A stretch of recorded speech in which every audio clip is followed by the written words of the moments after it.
Quero convidar os irmãos a abrirem as suas Bíblias no livro de Mateus, capítulo 6. Na parte da noite, nós estamos meditando sobre vivendo com a eternidade em vista. E hoje nós iremos tratar sobre o perigo da amnésia da eternidade. Domingo passado, o pastor já teve a oportunidade de pregar em relação a esse tema, em relação a viver com a amnésia da eternidade. Se você não pôde estar aqui, entra lá no nosso canal do YouTube, vê a mensagem, porque é uma série de mensagens, então se faz necessário termos essa continuidade. Hoje nós iremos falar sobre o perigo da amnésia da eternidade, Mateus capítulo 6. Nós vamos tratar dos versículos 19 ao 33, só que eu quero começar lendo apenas o versículo 33 com os irmãos. Mateus 6, versículo 33 diz: Mas busquem em primeiro lugar o reino de Deus e a sua justiça, e todas essas coisas lhe serão acrescentadas. Vamos orar? Senhor, nós queremos te agradecer por essa noite, queremos te agradecer porque estamos aqui reunidos mais uma vez para podermos louvar e engrandecermos o teu nome, Senhor. Muito obrigado pela tua fidelidade, muito obrigado pela tua misericórdia, muito obrigado pelo teu amor, muito obrigado pela tua graça revelada em Cristo Jesus. Muito obrigado, Senhor, porque se estamos aqui hoje, se estamos aqui reunidos, é porque o teu amor se fez presente, se faz presente em nossas vidas. Muito obrigado por saber que nós não somos mais escravos, nós somos filhos. Obrigado porque dentro dessa filiação, dentro dessa família, nós recebemos o teu cuidado. Muito obrigado, Senhor, porque apesar das lutas, ainda assim nós temos visto a tua boa mão sobre nossas vidas e nós queremos te louvar todos juntos nessa noite, Pai. Continua abençoando, Senhor, a tua palavra, tudo que tem sido realizado aqui, que o Senhor possa continuar falando aos nossos corações, que o teu Espírito Santo continue a ministrar em nossas vidas. Tira toda a distração, Senhor, de nós nesse momento, que possamos ouvir aquilo que o Senhor tem a dizer para nós, que possamos, como Tiago nos ensina em sua carta, a não sermos apenas ouvintes, mas também praticantes da tua palavra. É a oração que nós fazemos em nome de Jesus. Amém e amém. Existe uma frase, meus irmãos, que eu gosto muito. A primeira vez que eu vi essa frase, eu achei ela um tanto quanto interessante. Ela diz o seguinte: não somos seres humanos que vivem uma experiência espiritual. Pelo contrário, nós somos seres espirituais que vivem uma experiência humana. Interessante ou não? Eu achei muito interessante essa frase. E o mais interessante dessa frase é que, por mais que essa seja uma realidade, que qualquer um saiba dela, porque Deus ele plantou a eternidade no coração de cada homem, no coração de cada mulher, ainda assim, constantemente nós estamos lutando com essa verdade.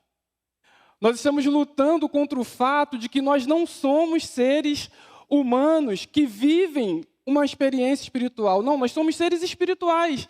Não faz sentido para mim, eu não sei se faz sentido para os irmãos, essa tese, essa teoria de que nós do nada viemos e do nada nós vamos. Isso para mim não faz sentido. A história bíblica, aquilo que a Bíblia me ensina, ela faz muito mais sentido. E ela se encaixa exatamente nessa frase. Outra coisa que eu acho muito interessante nessa frase é que ela não foi dita por alguém temente a Deus. Ela não foi dita por um cristão. Pelo contrário, ela foi dita por um psicólogo que, até onde eu sei, não tem nenhum temor ao Senhor. Mas ainda assim, como eu disse, todo ser humano tem dentro do seu coração plantado por Deus a semente da eternidade. Só que a gente fica lutando com isso. Por exemplo, durante muito tempo, eu estudei para concurso público enquanto estava no meu trabalho, que era o militarismo. E aí eu vivia trabalhando, envolvido nas coisas do Senhor. E eu não sei se vocês fazem isso, mas eu de vez em quando eu faço isso. quando estou passando pela prova, começo a fazer várias alianças, várias promessas, vários pactos com Deus. Senhor, se eu passar, Senhor, se eu passar, eu vou ter mais tempo para a sua obra. Eu vou me dedicar mais para a sua casa. Senhor, não tem aquele seminário que já tem um tempão que eu quero fazer para me preparar melhor? Se eu passar, eu entro nesse seminário, Senhor. E aí, por misericórdia e graça de Deus, passado algum período de estudo, eu obtive a aprovação, ou melhor, Deus me presenteou com a aprovação. Com uma semana de trabalho, percebendo como eu poderia ter ascensão se eu fizesse uma faculdade específica, eu cheguei em casa todo feliz, Marcelo. Meire, já sei o que eu vou fazer da minha vida depois dessa aprovação. Eu vou entrar nessa faculdade e aí eu vou conseguir galgar posições melhores, porque assim, é só questão de tempo. A Meire, com muita sabedoria, e hoje eu falo isso porque na hora me deu uma raiva dela, confessando o pecado. Ela falou, bem, mas e aquela oração que você fez lá atrás de investir mais na obra de Deus, no reino de Deus, depois da aprovação? Já esqueceu? Na minha mente eu falei, miserável, não deixa nem eu sonhar. Mas abaixei a minha bola, pedi perdão a Deus e falei, é verdade, Senhor. Constantemente, nós focamos apenas nas coisas terrenas, nas coisas materiais e nos esquecemos daquilo que é eterno. Vivemos constantemente sobre o perigo da amnésia da eternidade. Achamos que tudo é o aqui e o agora, sendo que não são esses os ensinamentos que a Bíblia nos ensina. O capítulo 6, do verso 19 ao verso 33, que é o que nós vamos tratar nessa noite, Jesus ele traz pelo menos 3 perigos que a amnésia da eternidade pode trazer para nós, seus servos, seus filhos de Deus. O primeiro se encontra do verso 19 ao verso 21, e eu queria pedir que os irmãos me acompanhassem. Diz o seguinte, não acumulem tesouros sobre a terra, onde as traças, a ferrugem corroem, e onde os ladrões escavam e roubam, mas ajuntem tesouros no céu, onde as traças e a ferrugem não corroem, e onde os ladrões não escavam nem roubam, porque onde estiver o seu tesouro, aí também estará o seu coração. Então, qual é o primeiro perigo que Jesus nos ensina e que nós iremos tratar nessa manhã? Quando nós temos a amnésia da eternidade, nós estamos correndo o perigo de investirmos em algo que vai nos levar à falência. É exatamente isso que Jesus está dizendo aqui.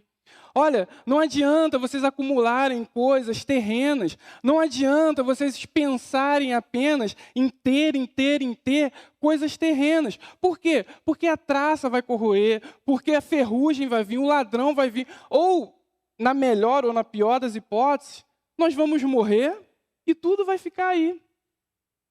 Na pior das hipóteses, a gente vai conseguir usufruir alguma coisa, mas quando morrermos, tudo vai ficar aí. E o que Jesus está dizendo é exatamente isso. Olha, vocês que foram chamados para me seguirem, vocês que foram chamados para serem meus servos, vocês não devem viver dessa forma. Vocês não devem investir toda a sua vida em projetos que certamente vão levar vocês à falência. Que falência é essa? A falência espiritual.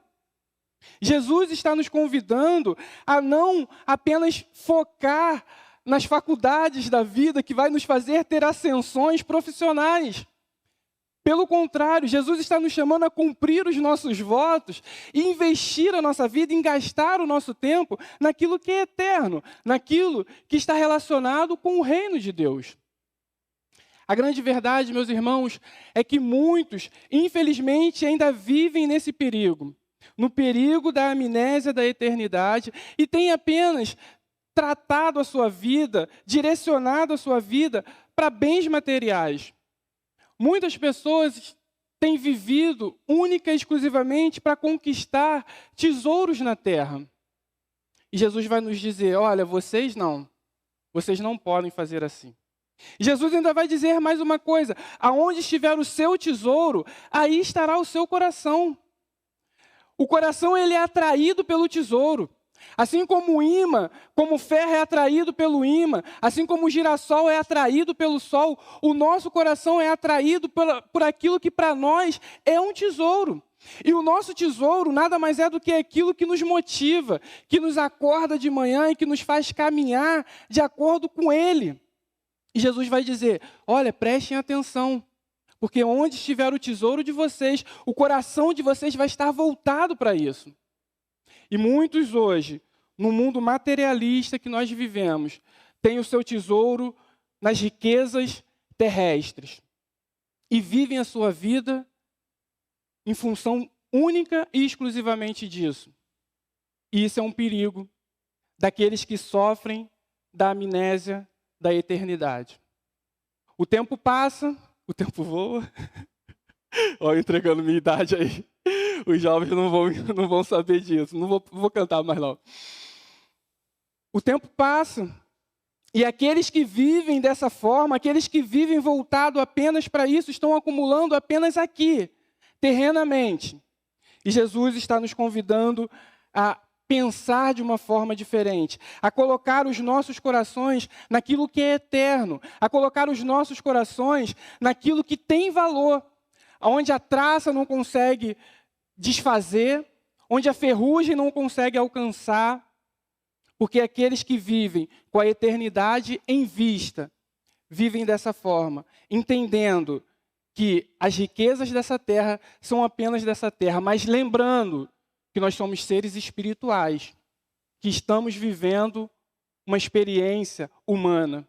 E quando essa experiência humana passar, e se nós vivermos como esse primeiro ponto que eu estou trazendo aqui para os irmãos, nós iremos ser nada mais do que pobres e miseráveis diante de Deus, sem nada acumulado espiritualmente. Diego, então o que você está me dizendo é que eu não posso ter dinheiro, eu não posso ser rico? Pode, claro que pode. Por muito tempo a igreja, de forma errada, pregou a miserabilidade. Isso não é bíblico também. Eu tenho uma preocupação muito grande quando a gente vive nos extremos. E o que a Bíblia sempre nos oferece é o equilíbrio. A gente vai ver de Gênesis a Apocalipse vários homens, várias mulheres que tiveram o privilégio de terem grandes fortunas. Davi, Salomão, as mulheres que faziam parte do ministério de Jesus. Se você for ler o Novo Testamento, você vai ver que mulheres faziam parte do ministério de Jesus e sustentavam financeiramente o ministério de Jesus. Ter dinheiro nunca foi o problema. O problema é onde está o seu tesouro, porque ali estará o seu coração. Se o seu tesouro for algo terreno, o seu coração estará lá. E isso é uma grande mostra de que você está vivendo, de que aqueles que vivem assim estão vivendo com a amnésia da eternidade. Nós precisamos focar a nossa vida, voltar a nossa vida para aquilo que é eterno. Investir naquilo que é eterno. Eu estou lembrando aqui agora, por exemplo, desse movimento que nós estamos passando enquanto igreja. Eu vou aproveitar para fazer o meu marketing, o merchandise, do Retiro dos Jovens. Meus irmãos, como nós estamos felizes de ver a igreja abraçando um projeto que não é humano, que não é material, que não é mundano, mas é um projeto que é espiritual. E algumas pessoas vieram até nós e falaram assim, olha, eu vou adotar um jovem. São R$260. Essa pessoa poderia pegar e comprar um tênis, fazer um belo jantar com a esposa, pagar a parcela de uma viagem. Mas ela falou, não, eu vou investir em um jovem. Essa é a visão de alguém que está investindo no reino. Quando a igreja usa dos seus recursos para investir numa programação como essa, por exemplo, nós não podemos nunca pensar que nós estamos gastando dinheiro do caixa da igreja. Pelo contrário, nós estamos investindo em vidas. Nós estamos acumulando tesouros no céu. Cada jovem que está indo, cada pessoa que está indo, está tendo a oportunidade de ser ministrada. Agora você imagina se esses jovens que estão sendo ministrados forem impactados com a palavra de Deus mais ainda e saírem de lá com seus corações desejosos para fazer mais e mais da obra de Deus. é um investimento que a igreja faz, e é isso que o Senhor Jesus nos ensina nesse primeiro momento. Aqueles que têm amnésia da eternidade, eles estão preocupados apenas com investimentos mundanos. E isso tanto faz se você tem muito, ou se você tem muito ou se você tem pouco. Se você tem pouco, a tua preocupação maior é como eu vou pagar aquela conta que vence amanhã. Se você tem muito, a sua preocupação maior são suas ações que estão oscilando e você não sabe se vai subir ou se vai descer com esse cenário político que nós estamos enfrentando. Mas o que Deus, através de Jesus Cristo, nos ensina, que aqueles que não vivem com a amnésia da eternidade não estão preocupados apenas com o investimento mundano, porque todo e qualquer investimento mundano irá levar a pessoa à falência se a visão dela for única e exclusivamente mundana. O segundo ponto que eu quero tratar com os irmãos está no versículo 24. Ninguém pode servir a dois senhores, porque ou irá de odiar um e amar o outro, ou irá se dedicar a um e desprezar o outro. Vocês não podem servir a Deus e às riquezas. Mateus usa aqui a palavra grega Kyrios para definir Senhor. Ou seja, alguém que tem total autoridade sobre a vida do servo. Aqui Mateus não está falando de um trabalhador assalariado, carteira assinada, que bate o cartão, tem hora de entrar, hora de sair, depois faz da sua vida o que quiser. Não, Quírios era alguém que tinha total autoridade sobre a vida do Senhor. E Jesus, ensinando no Sermão do Monte, está dizendo para os seus ouvintes, olha, não tem como dividir entre me servir e servir a um outro Senhor. Ou eu sou único e exclusivo na sua vida, ou então você não está do meu lado. Você está servindo a um outro Senhor. E que outro Senhor é esse que Jesus está falando? São os bens materiais, são as riquezas. Mas esse tipo de riqueza que eu falei no primeiro ponto, esse tipo de riqueza que atrai o coração de tal forma que a pessoa só vive para isso. E Jesus está dizendo, olha aqui meus ouvintes, olha aqui meus discípulos, olha aqui minha igreja. Ou você serve a mim, ou você serve a esse outro Senhor. Os dois senhores devem ter total autoridade na sua vida. Os dois senhores vão controlar o seu coração. E aí você tem que escolher por quem você quer ser controlado. Paulo, o apóstolo Paulo, em Romanos, ele começa dizendo, eu, Paulo, escravo de Cristo. Paulo decidiu ser escravo de Cristo. E é interessantíssima a vida de Paulo, porque ele investe a sua vida no reino de Deus. Nós conhecemos a história dele, que ele investe a sua vida cada dia que passa, fazendo com que o reino cresça, com que o reino se expanda. Aqui nós temos na vida de Paulo um grande exemplo de um homem que não viveu sobre o perigo da amnésia da eternidade. E o mais interessante é você voltar-se para 2 Timóteo, quando nos últimos momentos de sua vida, quando nos últimos suspiros, Paulo nos deixa a sua famosa frase, combati o bom combate, terminei a carreira e guardei a fé. Aquele homem sabia que ia morrer, mas ele sabia que ele tinha investido no local certo. Ele sabia que ele tinha servido ao Senhor certo. Eu nunca vi, meus irmãos, eu nunca vi no leito de morte alguém se arrepender por ter entregue a sua vida para o Senhor certo, para o Senhor Jesus.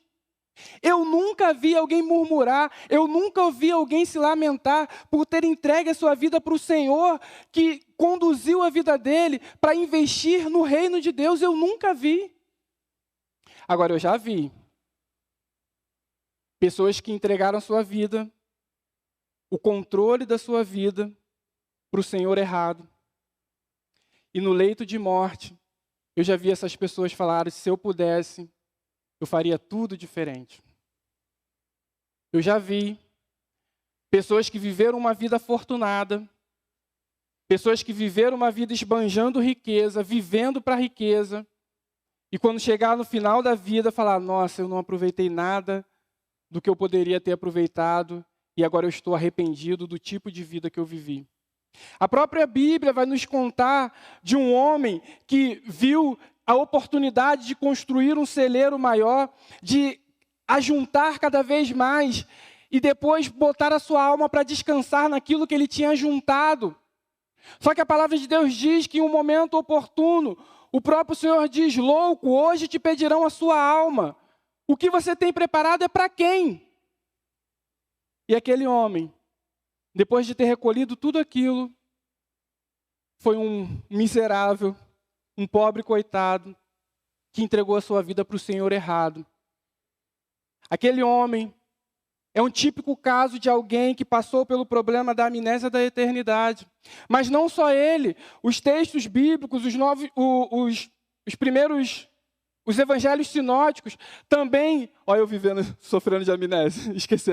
Os evangelhos sinóticos também vão nos trazer a história do jovem rico. Um jovem que se aproximou de Jesus dizendo: mestre, como eu faço para alcançar a vida eterna?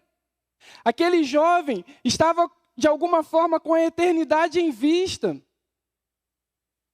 E Jesus começa a argumentar com aquele jovem. Em um determinado momento ele fala, e o texto diz, que eu acho que é o ponto alto do texto, é que Jesus ama aquele jovem. O texto diz: e Jesus o amou. E olha para aquele jovem e diz: só te falta uma coisa. Vai, vende tudo que você tem, doa aos pobres, volta e siga-me. E naquele momento, aquele jovem pôde perceber quem era o Senhor da vida dele. E aquele jovem que chegou até Jesus querendo a vida eterna, ele sai da presença de Jesus sem a vida eterna, entregando a sua vida ou confirmando a entrega da sua vida para um Senhor que não era o Senhor Jesus. Paulo adverte ao jovem Timóteo sobre esse estilo de vida pernicioso. Aqueles que desejam enriquecer, aqueles que entregam a sua vida para esse Senhor que é apenas mundano, caem em tentações e armadilhas, e em muitos desejos tolos e nocivos que os levam à ruína e à destruição. 1 Timóteo capítulo 6, versículo 9, vai dizer isso. O texto está aqui bem claro. Entregar a vida a esse Senhor é a certeza de que você viverá ruína e destruição. Ou você vive para Cristo, ou você entrega a sua vida para Cristo e tudo que você é para Cristo, para a glória dEle, para o reino dEle. Ou você está vivendo para o Senhor Mamon, ou você está vivendo para o Deus da riqueza, e certamente o final não vai ser um final agradável. Certamente não vai ser um final rico. Certamente não vai ser um final afortunado. É isso que a palavra de Deus nos ensina. Ter a amnésia da eternidade é ter a certeza de que aqueles que assim vivem não estão servindo a Cristo, porque Cristo não divide a sua glória com ninguém. Ou você é totalmente de Cristo e vive com a eternidade em vistas, ou você está servindo a um outro Senhor e está mostrando de forma clara o diagnóstico de que você está sofrendo com a amnésia da eternidade. Deus, e o que eu acho mais interessante disso é que o texto diz que o servo tem um senhor ou outro, mas quando nós começamos a viver para Cristo, para a sua glória e para o seu reino, Deus já não nos chama mais de servo. Ele nos chama de amigo. Ele nos chama de filho. E Ele nos permite desfrutar de todas as suas riquezas, de todas as suas maravilhas. Quando nós entregamos a nossa vida para o senhorio de Cristo, pode ser que, por vontade, graça e misericórdia dEle, Ele nos permita viver tempos bons enquanto estamos vivendo a nossa experiência humana. Pode ser que Ele nos permita uma aprovação, pode ser que Ele nos permita um investimento que dê certo, pode ser que Ele nos permita uma herança que não estava esperando, uma mudança de vida. Pode ser que Ele permita que alguém saia da classe social mais baixa e galgue escalas maiores na classe social. Pode ser que isso aconteça. Mas quando essa pessoa vive dessa forma, quando essa pessoa sabe que o Senhor dele é o Cristo Jesus, toda a sua vida, tudo que ele faz, quer comer, quer beber, ou quer fazer qualquer outra coisa, ele o faz para a glória de Deus. Se ele tem um dinheirinho sobrando, ele fala, rapaz, eu vou investir no retiro dos jovens, olha aí, mais uma. Se ele tem algo que ele pode abençoar, ele se coloca para abençoar. Se ele tem algo que ele pode investir, que ele sabe que ali está sendo um investimento para o reino de Deus, ele assim o faz, porque ele sabe que ele está agindo debaixo do senhorio de Cristo, e não debaixo do senhorio de Mamon.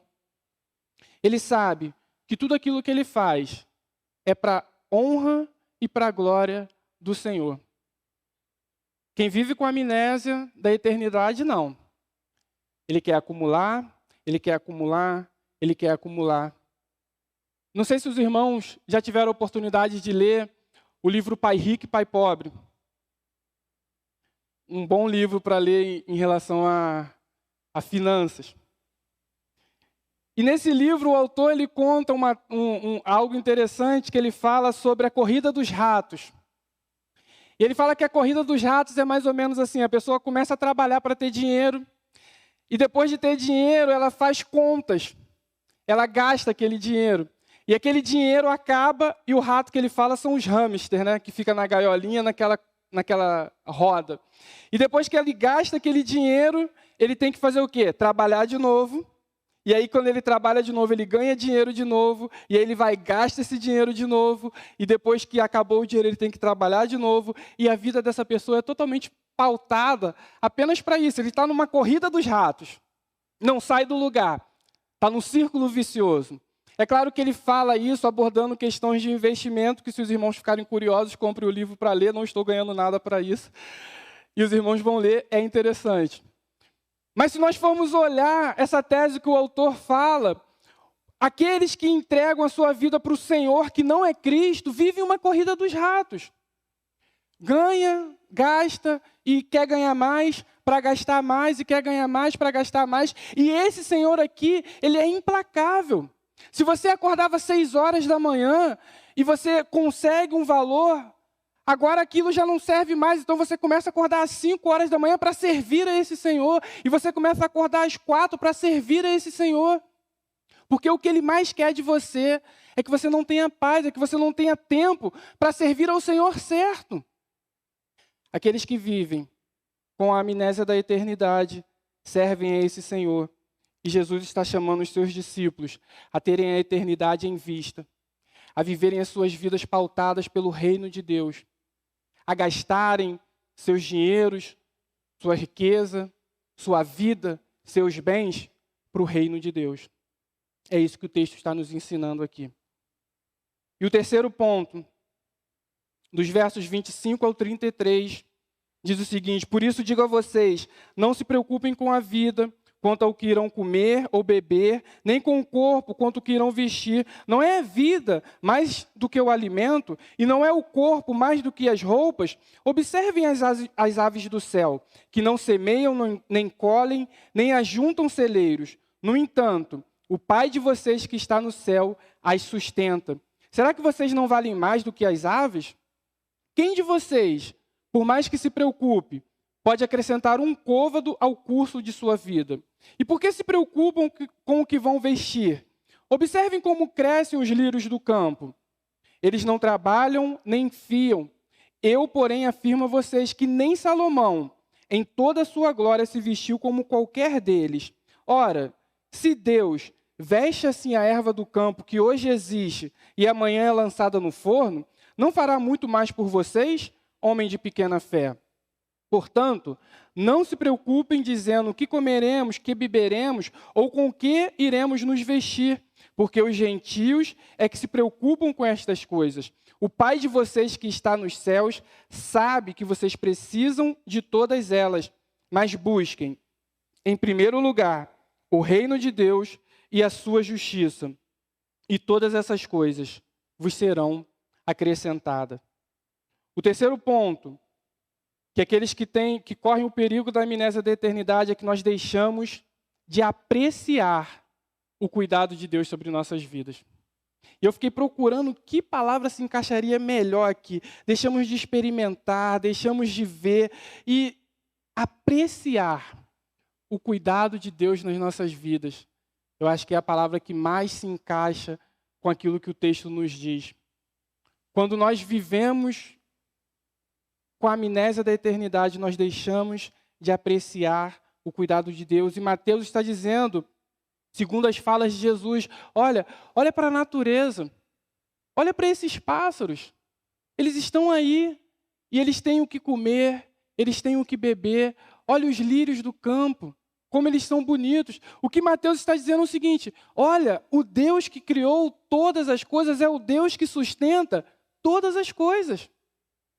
Você, por um acaso, coloca alpiste toda manhã para que os pássaros do mundo venham e se alimentem? Não, mas o Deus que criou esses pássaros, Ele tem cuidado de cada um deles. O Deus que chama cada estrela pelo nome, o Deus que alimenta todos os animais, é o Deus que cuida da coroa da sua criação. Em outras palavras, olha, se o menos importante da criação está sendo cuidado, por que o mais importante, que é a coroa da criação, que é o homem, está se preocupando com o cuidado de Deus? Algum tempo atrás, eu não me lembro se foi na última aula ou algumas aulas atrás, nós estávamos conversando com as crianças de 9 a 12 anos sobre a onisciência de Deus. E aí a forma mais lúdica que eu entendi para explicar sobre a onisciência de Deus foi da seguinte forma. Eu perguntei às crianças se porventura, o seguinte, o que acontece com cada uma de vocês quando chega por volta de 11h30 e meia-noite? Meio-dia, 11h30 e meio-dia. Aí o Ebenezer Júnior falou assim, me dá fome, tio. Aí eu falei, e quando você está com fome, a comida chega? Aí ele falou, chega. E você precisou se preocupar se ia ter comida no prato? E os outros também interagindo. E eles falaram, não, nós não precisamos nos preocupar. E eu falei assim, sabe por que vocês não precisaram se preocupar? Porque existe alguém dentro da casa de vocês que já tem o conhecimento e a ciência de que quando chegar meio-dia vocês vão gritar, ô mãe, estou com fome. E aí antes que dê meio-dia, essas pessoas já estão preparando a comida de vocês. E aí quando vocês vão falar, mãe, estou com fome, ou antes de vocês falarem, mãe, estou com fome, a comida já está arrumadinha lá no prato e vocês saciam a fome de vocês. Não é assim que acontece? E todos eles falaram, é assim que acontece, tio. E eu falei para eles, a onisciência de Deus é a mesma coisa. Deus, no seu conhecimento, Ele já sabe das nossas necessidades. Ele já sabe, nas áreas da nossa vida, que nós iremos sentir fome. Ele já sabe exatamente o momento certo de chegar com o prato feito e falar, meu filho, pode se alimentar, porque antes da tua preocupação eu já tinha conhecimento da sua necessidade. E é exatamente isso que o texto vai nos mostrar. Aqueles que vivem com a amnésia da eternidade, eles não apreciam esse cuidado de Deus nas nossas vidas. Vou te dar um tempo para você pensar nos momentos de maior dificuldade. Nos momentos que você falou, eu não sei de onde tirar recursos, eu tenho certeza que a provisão de Deus se fez presente. Eu tenho certeza que a mão de Deus se apresentou para você com um belo prato daquilo que você precisava para aquele momento. Sabe por que eu tenho essa certeza? Porque eu tenho certeza que daqui eu sou um dos maiores pecadores e a mão de Deus sempre esteve presente na minha vida, nos meus momentos de dificuldade, nos meus momentos de fome. E agora o que eu oro, o que eu peço a Deus é que Ele me ajude a ter a eternidade em vista, para que eu possa continuar apreciando o cuidado de Deus na minha vida. Para que hoje eu possa sentar com a minha família e comendo um bife ou um ovo, falar, Senhor, muito obrigado. Muito obrigado, porque antes da minha fome já havia sua provisão. Muito obrigado, Senhor, porque o tempo não vai me permitir, mas eu fui chamado para um concurso que eu sonhava há muito tempo, no momento exato. Eu tinha um medo de ter filho, porque eu não tinha condições de ter filho. E quando a minha filha nasceu com 2 meses, eu fui chamado para um concurso que me deu uma condição de criar a minha filha. Glória a Deus. Com 2 meses. No momento que o local onde eu estava tinha passado pelo maior corte orçamentário da sua história.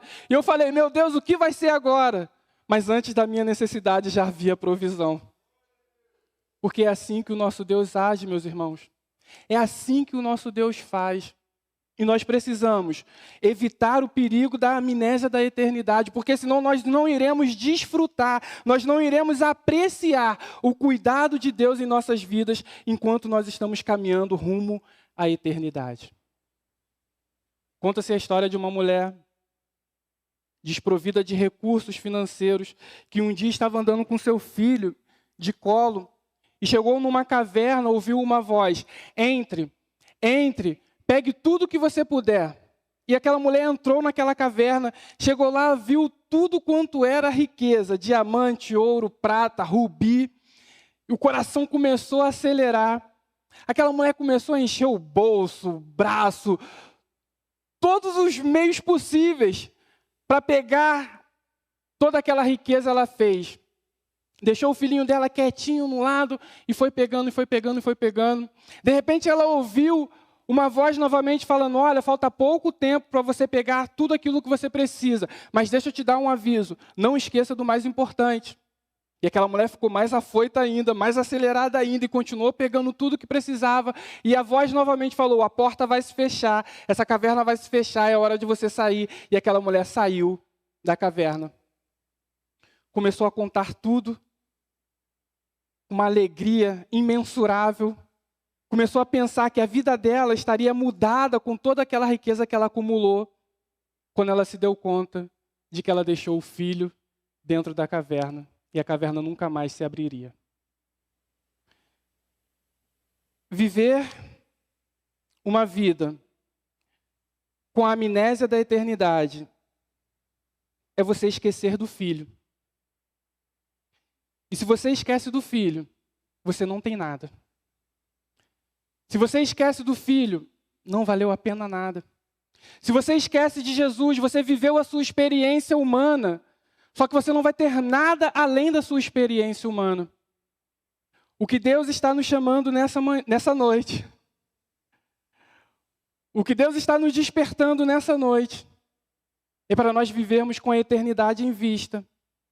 É para nós vivermos com os nossos corações cheios daquilo que Jesus nos orienta, daquilo que Jesus nos ensina. Porque se nós temos o Filho, nós temos tudo.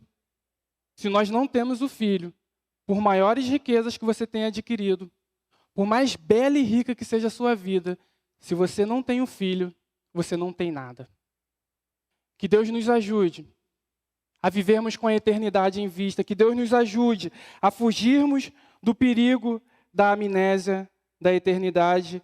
E eu queria deixar 2 lições preciosas, não esqueci, para você nessa noite. A primeira é que devemos confiar nas promessas de Deus para experimentarmos o seu cuidado. Nós devemos confiar nas promessas de Deus. E aí nós iremos experimentar o seu cuidado. A palavra de Deus diz, lê de novo, quando você chegar em casa, capítulo 6 de Mateus, Deus tem cuidado de nós, isso é uma promessa. E se você confia nessa promessa, você vai experimentar do cuidado divino. A segunda lição que eu quero deixar para você nessa noite, para nós irmos para casa e meditar mais sobre esse tema. Priorizar o que é mais importante, ou seja, buscar o reino de Deus, pode nos ajudar a tomar melhores decisões e a viver vidas mais felizes. Priorize o reino de Deus, meu irmão. Priorize o reino de Deus, minha irmã. E você vai tomar decisões melhores e você vai viver uma vida mais feliz. Porque é isso que o texto nos ensina. É isso que a Bíblia nos orienta. E repito, eu nunca vi, eu desconheço alguém que priorizou o reino, alguém que viveu com a eternidade em vistas e tenha se arrependido no final de sua vida. Que Deus te abençoe, Meu querido irmão, que Deus te abençoe, minha querida irmã, e que todos juntos possamos virar a chave, se necessário for, e viver com a eternidade em vistas, em nome de Jesus. Amém.